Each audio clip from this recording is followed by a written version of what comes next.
మీకు తెలుసా ఓసీడీను హోమియోపతితో చికిత్స చేయవచ్చు. మీకు తరచూ నియంత్రించలేని ఆలోచనలు వస్తున్నాయా? మళ్ళీ మళ్ళీ చేతులు కడుక్కోవాలనే తపన ఉందా? తలుపులు, స్విచ్లు, తాళాలు పదే పదే చెక్ చేస్తున్నారా? విషయాలు పర్ఫెక్ట్ గా లేకపోతే ఆందోళన కలుగుతోందా? ఇది మీ పరిస్థితిలా అనిపిస్తే మీరు ఒంటరిగా లేరు. ఓసీడీ, ఆబ్సెసివ్ కంపల్సివ్ డిసార్డర్ అనేది అనవసర ఆలోచనలు మరియు పునరావృత చర్యలు మీ దైనందిన జీవితాన్ని ప్రభావితం చేసే ఒక పరిస్థితి. చాలా మంది సాధారణ మందులు వాడుతున్నప్పటికీ ఎక్కువగా తాత్కాలిక ఉపశమనం మాత్రమే పొందుతున్నారు. హోమియోపతి ఒక మృదువైన, సమగ్ర మరియు వ్యక్తిగత చికిత్స విధానాన్ని అందిస్తుంది.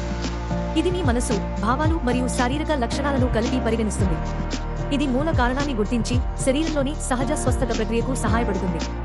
ప్రతి రోగి ప్రత్యేకమైనవాడు, అలాగే వారి చికిత్స కూడా ప్రత్యేకమే. అందుకే హోమియోపతి లోతైన మరియు దీర్ఘకాలిక ఉపశమనాన్ని అందిస్తుంది. ఓసీడీ మీ జీవితాన్ని నియంత్రించనివ్వకండి. ఈ రోజే సహజ వైద్యం వైపు అడుగు వేయండి. వేలాది మంది ఇప్పటికే ఉపశమనం పొందారు. మా సంతృప్తి చెందిన రోగులు ప్రపంచవ్యాప్తంగా ఉన్నారు. సహజ చికిత్స మీకు అందుబాటులో ఉన్నప్పుడు ఎందుకు ఆలస్యం? డాక్టర్ ఆనంద్ రావు మెంగ్జీ గారితో అపాయింట్మెంట్ కోసం కాల్ లేదా వాట్సాప్ చేయండి. 868887555244. డాక్టర్ ఆనంద్ రావు మెంగ్జీ గారితో నిపుణుల సంప్రదింపు ఆన్లైన్, ఆఫ్లైన్లో అందుబాటులో ఉంది. Vital homeopathy. Where cure is sure.